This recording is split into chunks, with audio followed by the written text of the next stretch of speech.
Hi everyone and welcome to this week's video. We're going to be starting a series on how to use Zoom and the AI features inbuilt into the Zoom application. So many of you may be using Zoom to record your videos, you may be using Zoom for your one-to-one meetings, or maybe you're doing group meetings with it. But they have some great AI features built in now, and especially some great ones inside the video option. So we're going to concentrate on that area today. So don't forget to smash that subscribe button if you want to learn more about Zoom, because I'll be doing more in this series. So we want to come down here to where the Zoom option is and click this little upward arrow and go into the video settings. So in here, we want to be looking at the background and effects. So go ahead and click that.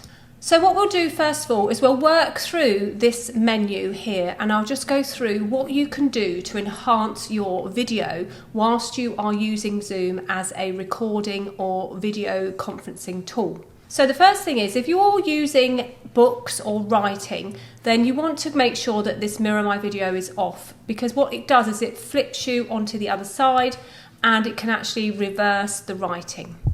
The next one is this touch up my appearance. So this feature, whenever I've told my clients or colleagues about it, they've actually it's been mind blowing. So what does it do? So as you can see, if you lean in closer to the image of me, I haven't got very many lines and my face is quite smooth. If I turn off the touch up my appearance option, I just go a little bit less smooth, a little bit more as if I haven't got makeup on. So if I touch it back on, you can see that it just smooths out a few of those imperfections, and you can turn it up to make it more enhanced or down. I actually prefer it on almost its lowest setting, just to take off the blemishes, to be honest with you. There is this other option here, which is adjust for low light. Now you can't really see the difference at the moment because I have my room dimmed and I have a artificial light in front of me. But if I was working in natural light and it was a little bit dark, I could turn this on and it would automatically adjust the light for me. Now the next one is the portrait lighting, and I have quite a lot of bags stacked behind me because I am just about to put them into a new wardrobe, but I want to use this as an example for you. So as you can see, I have my portrait lighting actually switched on at the moment, and what it does is it focuses in on me and it blurs out the background. So I just want to move this over a second. Now what it also does is that when I lean back and I move my hands around, you can see that my hands don't disappear off the screen, they're still here. So what happens when I turn it off is that if I turn it off, you can see all of the background, and like I say, I've got quite a few bags there, but you can see that the focus is not just on me, it's also all around me as well. So if I turn it back on, it instantly focuses in on the speaker, which is fab. Now, moving down to the virtual backgrounds, I also want to compare the portrait background with the blur option. If I were to turn the blur option on, you can see that the whole background has been blurred. And what happens when I move around, I actually get absorbed into the background. You can see that my hands can disappear into it, or if I move up quickly, you can see there's gaps in the background. And this happens because it's working like an artificial green screen.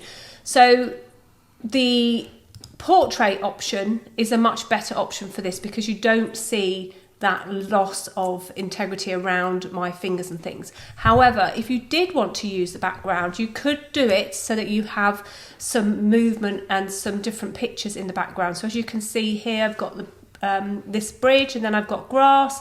You can also have videos in, so I can actually come to you from the beach, or I can come from where the northern lights are. You can, however, upload your own background as well. So as you can see here, I have this background here, and to do that, you just have to click this plus button and you can upload an image or a video to your Zoom background and you can have it there. Now if you did have a green screen, which is like a green material screen behind you, you could turn on the green screen option and you'll have a better virtual background quality, and that means that you won't lose that definition around your fingers, and when you move back or you walk back, you won't get absorbed into the background. So let's just top that off for now. Now there's also this great AI feature that has come out, and that is the avatars. So we used to have a little bit about the avatars previously, but now they've actually created a mini version of you. And as you can see, when I'm talking, it's actually talking with me. When I close my eyes, it's actually got its eyes closed. So actually, the AI actually picks up your movement as well, which is great. It doesn't do arms and things like that, but it just has you from the sort of shoulders up. You can also change it to some characters if you want. So it could be a cow, you can be a fox, you could be a cow with a hoodie on, etc. But what's great about it is you can create as many avatars as you wish, and if you want to edit the avatar after you've created it, you can just click these three dots and go edit.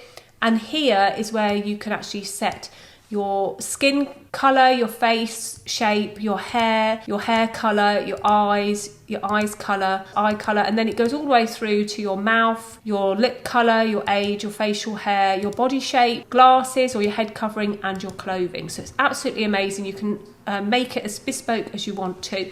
You can also exit without saving, or you can save it by clicking apply, and it will automatically save that. And what I've done is I've given it a little, that will be the last used avatar when there's a star, and you can make as many avatars as you wish. You can set it so that every time you turn on your Zoom in a meeting, you turn up as your avatar, but I wouldn't recommend that, because if you've got an important meeting coming up, you do not want to turn up as your avatar, you want to turn up as yourself. There is another feature along here that the AI has worked really hard on, and that is the video filters. So what you can do is you can add some borders, or you can add some different backgrounds, some different features and filters that you can add to make your video a little bit different compared to other people's. You can also add some facial features, so if you want to make it a little bit more festive, you can, and you can add some all sorts of different things just to jazz up your videos if that's the type of props and things like that that you want to, which is also a great way of just giving a little dimension into what it is that you do.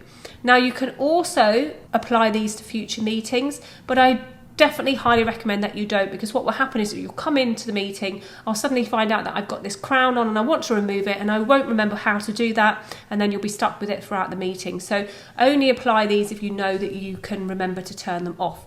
Also, what the AI is doing inside of Zoom as well is it's also giving you the option to touch up some facial features. So for instance, I can add some eyebrows, and you can change the colourings of them, make them lighter, dark. You can even change the colour, make them darker or lighter. And it's something that you can play around with if you want, but I probably wouldn't recommend doing these. The only one I think might be useful is the lipstick. If I've forgotten to put lipstick on, it actually stays with my lips when I'm talking, and I think that's actually quite cool, but I won't have that on. But you can again apply it to all future meetings if you want to.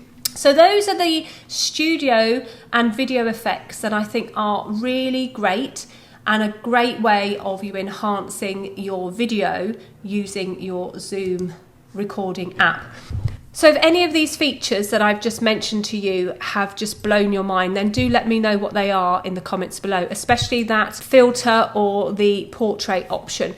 And of course, if you have any questions about using AI as a recording tool or as a visual communication tool, then drop them below this video. And of course, like and subscribe. Otherwise, I'll see you in the next video. Thanks for watching. Bye.